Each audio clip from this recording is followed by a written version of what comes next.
పౌలు చాలా స్పష్టంగా చెప్పాడు, పైనున్న వాటిని వెతకండి. ప్రభు చాలా స్పష్టంగా చెప్పాడు, మీరు మొదట దేవుని రాజ్యాన్ని, నీతిని వెతకండి. చెప్పలేదా? ఏమి తిందుమో, ఏమి తాగుదుమో, ఏమి ధరింతుమో మీరు చింతపడద్దు, నేనిస్తా మీకు. ఈరోజు మీరు గుండె మీద చేసుకొని చెప్పండి, ఇక్కడ కూర్చున్న వాళ్ళు కనీసం క్రైస్తవ లోకం అంతా మన ముందు లేదు. గుండె మీద చేసుకొని, నాకు ఈ లోక సంబంధమైన నా ఉద్యోగము, ఏం బట్టలు వేసుకోవాలి, ఇల్లు కట్టుకోవాలి, మా అమ్మాయికి పెళ్లి చేయాలి, వగేరా వగేరా వగేరా, వీటి మీద ఉన్నంత చింత, శ్రద్ధ నా ప్రభువు మీద ఉంది నాకు. ఎంతమంది చెప్పగలరు?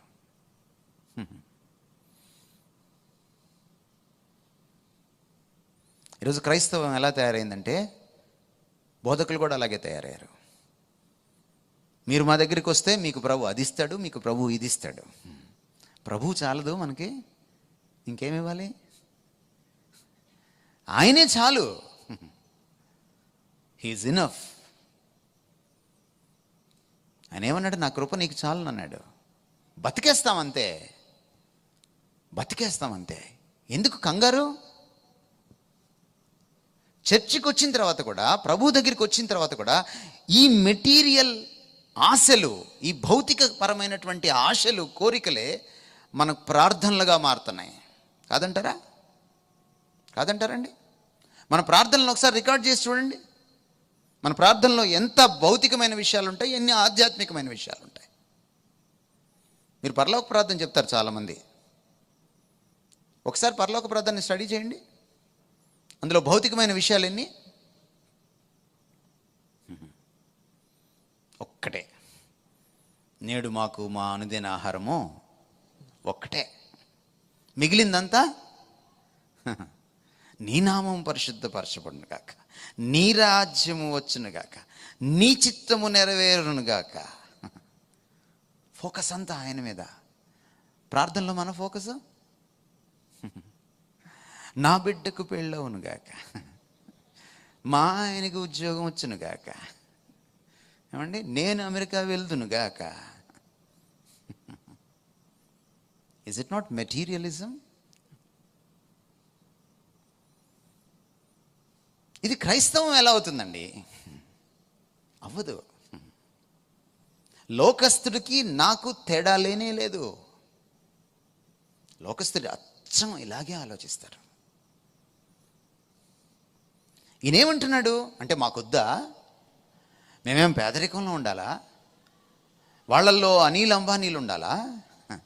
మాలో ఉండద్దా? మాలో కూడా ఒక జోసెఫ్ అంబానీ ఉండద్దా అని మీరు అనొచ్చు. ఆయన అంటున్నాడు దానికి ఆన్సరు, మీరు నన్ను వెతకండి, నా నీతిని, నా రాజ్యాన్ని వెతకండి, మీ సంగతి నేను చూసుకుంటాను. కీర్తనల గ్రంథంలో ఉంది, తన బిడ్డలు వర్ధిల్లడం ఆయనకి ఇష్టం. ఆయన మిమ్మల్ని వర్ధిల్లింప చేస్తాడు. ఇందాక బ్రదర్ ప్రార్థన చేశారు, పాల్ ప్రసాద్ గారు. ఫలానికి, వర్ధిల్లడానికి, ఇవ్వడానికి ఆయనే మూలం, ఆయనే కారణభూతుడు. నీకెందుకు ఆ బాధ? మన పని ఏమిటంటే ఆయన్ని వెతకడం, ఆయన రాజ్యాన్ని వెతకడం, ఆయన చిత్తాన్ని నెరవేర్చడం, ఆయన నామాన్ని గణపరచడం. నీ నామం పరిశుద్ధపరచబడును కాకంటే పరిశుద్ధం అయిపోతుందా? మీకు తెలుసా నీ నామం పరిశుద్ధపరచబడును కాకంటే? నామం అంటే ఆయన వ్యక్తిత్వం. ఆయనకి సర్వలోకంలో ఘనత, మహిమ, ప్రభావము ఆయనకి చెల్లాలి అని, ఆయన్ను ప్రత్యేకంగా చూడాలని. పరిశుద్ధత అంటే ప్రత్యేకత. అందరికీ మించి, అన్నింటికీ మించి ఆయన్ను ప్రత్యేకంగా పూజించాలని ఆశ. అది మొదటి లైను లోనే ఉంది. మన ప్రార్థనలు కూడా మెటీరియలిస్టిక్గా అయిపోతాయి. అప్పుడప్పుడు మనకి ఈ సోషల్ మీడియా పుణ్యం అని మన దైవజనులు బాగా వ్యాపారం చేస్తున్నారు. ఉపవాస ప్రార్థనల వ్యాపారం. ఉపవాస ప్రార్థన అంటాడు, కిందనే మళ్ళీ పేటిఎము, గూగుల్ పే.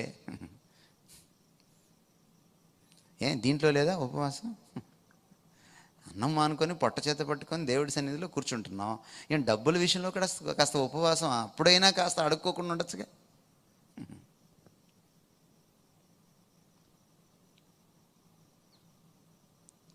వాళ్ళు చెప్తున్నారు, వాళ్ళ ప్రార్థనలు మీరు చూడండి. వాళ్ళు 40 రోజులు ప్రార్థనలు చేయిస్తారు. ఏది? టీవీలో కూర్చొనే, యూట్యూబ్లో కూర్చొనే. వాళ్ళు ఎన్ని రోజులు ప్రార్థనలు అయినా చేయిస్తారు మన చేత. ఎక్కడైనా ప్రార్థన అంటే ఏమిటో చెప్పారా? ఉపవాసం అంటే ఏమిటో చెప్పారా ఈ వాక్యంలోంచి? ఆధ్యాత్మిక విషయాల వైపు మీ దృష్టిని ఎప్పుడైనా మళ్లించారా? ఈరోజు మనం ఈ భౌతిక తత్వంతో సతమతం అయిపోతున్నాం. చెప్తున్నారు చాలా స్పష్టంగా ప్రభు, ఇవన్నీ ఒక రోజున మహావేంద్రంతో కరిగిపోతాయి. ఇవన్నీ ఒక రోజున ఉండవు. ప్రభువుని పట్టుకున్నారా మీరు? నిరంతరము నిలుస్తారు. ప్రభు మాట విన్నారా? మీరు నిరంతరము నిలుస్తారు. రేపో మాపో పోయేదాన్ని పట్టుకొని ఊగిలాడితే మనం కూడా వాటితో కలిసిపోతాం.